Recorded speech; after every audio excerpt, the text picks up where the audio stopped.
Hey guys, welcome to the Thursday video. Once again, we are snowed in. We're in town. We're at my folks' place. Anyway, we're going to be talking about a few things that we got going on. First and foremost, we got a list here. This is kind of my YouTube pamphlet, so I just take notes and do all sorts of stuff in here. We go over a few pages in here. We got a list. This is the list of the parts to finish the foxbody the way I want it to be to get ready for Mustang week. So on this list, we got a grand total of $5,584. So it would roughly take us $1,000 a month to finish the car.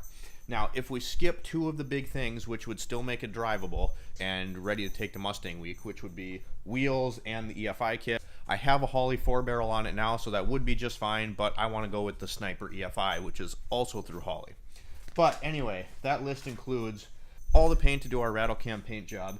It also includes monster liner to do the interior, a front air dam, drag wheels and tires, aluminum and rivets for various parts of the dash and the interior. We got a distributor, weather stripping kit, coil, plugs and wires, seats, steering wheel, water pump, timing cover kit, and that's it. So that's the list for the foxbody. Like I said, we're going to see kind of where our budget takes us. Eventually, it's going to have the Weld Racing drag wheels, and it's going to have the Sniper EFI. It's just going to be a matter of time. So if we can get there in time for Mustang week, we're definitely going to do that. If not, the car will still be drivable. We'll still have a fresh paint job, and we'll go anyway. So it just depends, like I said, on money and a couple different things.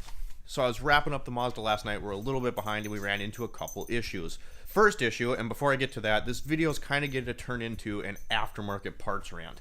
The first issue we had was one of the calipers was completely stuck. I'm talking like I couldn't get anything to push it back. Granted, at home, I don't have all my nice tools like I do at the shop, but I even went as far as to put 2x4s in the calipers. I went in the car and just hammered down the brake pedal, and that one didn't move at all. The wood obviously is just there so the piston can't come flying out. So what I did is I went ahead and took that caliper off, drained as much of the brake fluid out of it as I could, and then I put a whole can of penetrating oil in there. I'm trying to wreck that seal so I can get that piston out and we can rebuild that caliper. Honestly, at the shop, we don't rebuild calipers anymore. We just replace them, but just cost effectiveness, and I figured it could make a good how-to video. So currently, that caliper is soaking in a bucket of ATF, automatic trans fluid. We're going to see if we can get that to free up, and I'm going to show you how to do that. We're going to make a video on rebuilding a brake caliper. It's kind of a lost art. Nobody really does it anymore, so I just thought it'd be an interesting video. Again, I'm doing it for cost effectiveness. I just want the damn truck to be done, and those Mazda pickups are getting hard to source parts for, and if you can find them, they're buco bucks. They're really expensive, so I'm going to opt to rebuild the caliper. Then I just have to put a seal in it, get the rust ridge off the piston, and we can put it back together. Anyway, so the parts rant. On to my aftermarket parts rant. So last night I was ready to put my hub and rotor assembly back on the other side that wasn't quite finished up yet. And on these Mazda pickups, you can see here that the rotor actually bolts to the hub on the back side.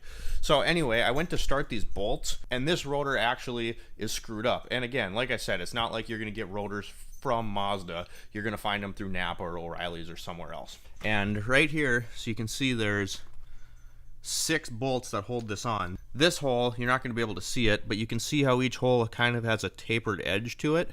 Well, it's about that far off, so it's far enough off center to where I can't get the last bolt started, and this just pisses me off. And this is something that happens all the time in the automotive field. You get aftermarket parts and half the time they're shit, and it just pisses me off because you pay good money, and something like a rotor, you would like to think that something that simple they could make correctly. Anyway, they can't, and there's a whole slew of parts that you don't want to buy aftermarket. I hate aftermarket axle seals. They always leak. I hate aftermarket brake pads, especially from Napa. They just seem to always suck and not fit right. You end up grinding the paint off of them to get them to fit into the caliper hardware. Anyway, aftermarket parts, not my thing. So we're going to talk about how we're going to fix this.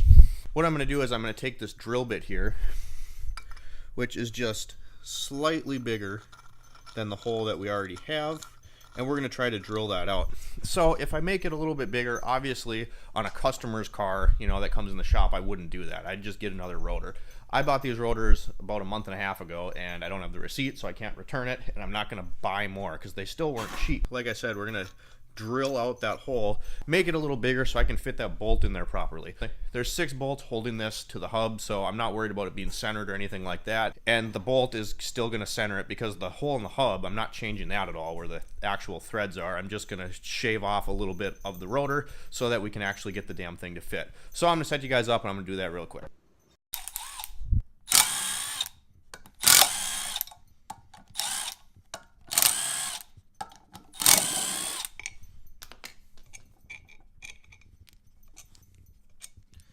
Got my little helper.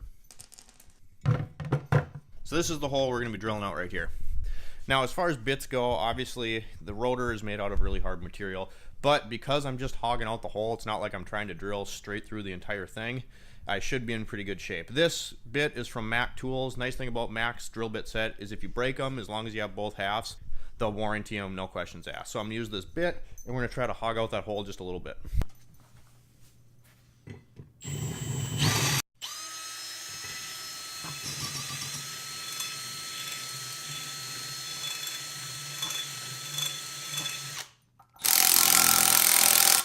Now that rotor's good to go, and like I said, the only other issue that we ran into is that stuck caliper. And like I said, we're going to be hitting a video up on that just so you know how to do it, because it isn't really something that comes up that often anymore. So that's really what I got for the Thursday video, you guys. So we're trying to get the Mustang rolling. Like I said, we're in the middle of a storm right now. It's actually freezing rain coming down out there. So I'm going to have a hell of a time getting the fox body out. But once we get it out of the snowbank in the backyard here, we should be good to go. We should be good to get rolling. All I have to do is put this, now that this is fixed, I have to put this back on the Mazda and repair that brake caliper, and that thing's done. So after we do that, we'll get rolling into the fox body, and hopefully about $6,000 later, we'll have a prime example of a 4i Fox to bring down to Myrtle Beach for Mustang Week. Like I said, we got just under half a year, so that sounds like a lot of time, but it's really not. So we'll document all this stuff going forward. We upload every Sunday, Monday, and Thursday. Drop a comment down below, like, subscribe, hit that bell button so you're notified every time we come up with a new video. Thanks for watching, guys. I really appreciate it. See you next time.